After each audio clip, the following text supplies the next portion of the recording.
The imposing silhouette of Pennhurst Asylum looms against the horizon, its darkened structure a stark contrast to the sky above. It stands as a spectre of a bygone era, a time when the vulnerable were hidden away. Its crumbling walls whisper tales of unimaginable suffering, each crack and crevice holding a story of pain and neglect.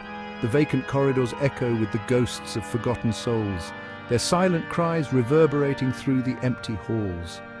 For decades, Pennhurst served as a repository for society's unwanted, a place where those deemed unfit were cast aside. The mentally ill, the disabled, and the marginalized were hidden away from public view, their existence erased from the collective consciousness. Its history is a chilling reminder of our capacity for cruelty and neglect, a dark chapter in the annals of human rights.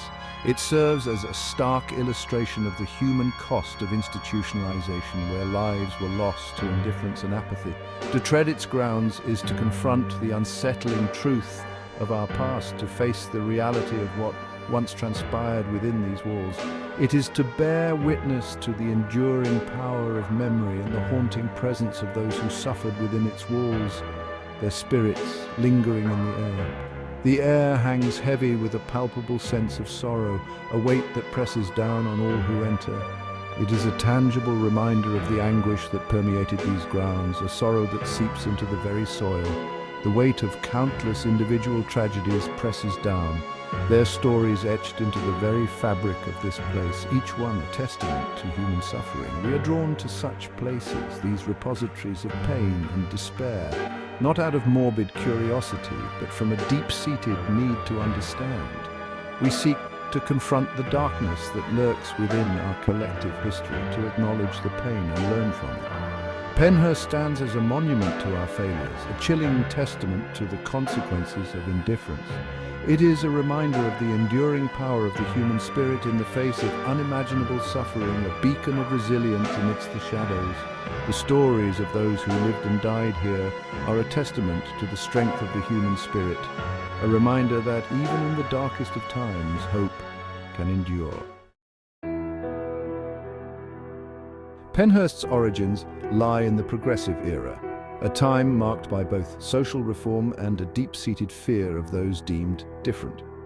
Established in 1908 as the Eastern Pennsylvania State Institution for the Feeble-Minded and Epileptic, Pennhurst was intended as a model institution, a place where individuals with intellectual and developmental disabilities could receive care and support. However, noble intentions quickly gave way to a system plagued by overcrowding, underfunding, and a fundamental misunderstanding of the needs of its residents. As the decades passed, Pennhurst descended into a state of abject neglect. Resources dwindled, staff turnover soared, and conditions within the institution deteriorated rapidly. Reports of abuse, both physical and psychological, became increasingly common. Patients were subjected to inhumane treatment, their basic needs ignored, their voices silenced. The institution, once envisioned as a beacon of hope, had transformed into a symbol of despair, a stark reminder of society's capacity for cruelty and neglect. The true horrors of Pennhurst remained largely hidden from public view for much of its existence, shrouded in secrecy and darkness.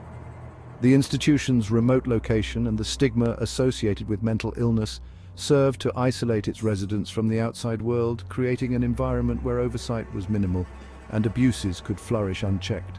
However, whispers of abuse and neglect began to circulate, carried on the wind by former employees and the families of those confined within its walls. These whispers grew louder over time, becoming impossible to ignore.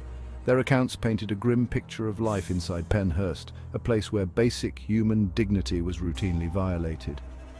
The stories told of squalid living conditions, inadequate medical care, and a pervasive atmosphere of fear and despair. One particularly harrowing account comes from a former nurse who worked at Pennhurst in the 1960s. Her story is a haunting reminder of the human cost of neglect and indifference. She describes witnessing firsthand the rampant abuse and neglect that permeated the institution. The scenes she recounts are almost too horrific to imagine, yet they were the daily reality for many. Patients were routinely restrained, over-medicated, and left to languish in their own filth. The lack of proper care and attention was not just neglectful, but inhumane. The staff, often overworked and undertrained, seemed indifferent to the suffering that surrounded them.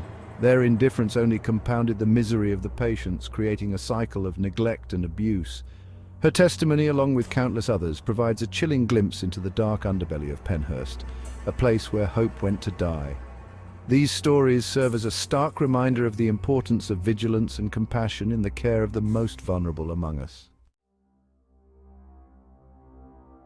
It is perhaps unsurprising that a place with such a dark and troubled history as Pennhurst would become the subject of numerous ghost stories and paranormal legends. The very walls seem to whisper tales of sorrow and despair. Over the years, countless visitors, paranormal investigators, and urban explorers have reported strange and unsettling experiences within its crumbling walls. Each visit seems to add another layer to the asylum's eerie reputation. Cold spots, disembodied voices, and shadowy figures are just a few of the phenomena said to plague the asylum's abandoned corridors. Some have even claimed to feel an unseen presence watching them, following their every move. While some may dismiss these accounts as mere superstition or the product of overactive imaginations, others find it hard to ignore the sheer volume of reports. These believers argue that the experiences are evidence of something more profound, something that science has yet to fully explain. For them, the spirits of those who suffered and died within Pennhurst's walls linger on, unable to find peace. They believe these spirits are trapped, bound to the place of their torment. They wander the halls, their cries echoing through the emptiness, seeking recognition and perhaps even vengeance for the horrors they endured in life. Some say these cries are a plea for justice, a desperate call to be remembered. Whether one believes in ghosts or not, the stories and experiences shared by so many cannot be easily dismissed.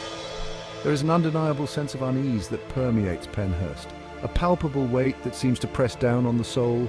This atmosphere, thick with history and sorrow, leaves a lasting impression on all who dare to enter.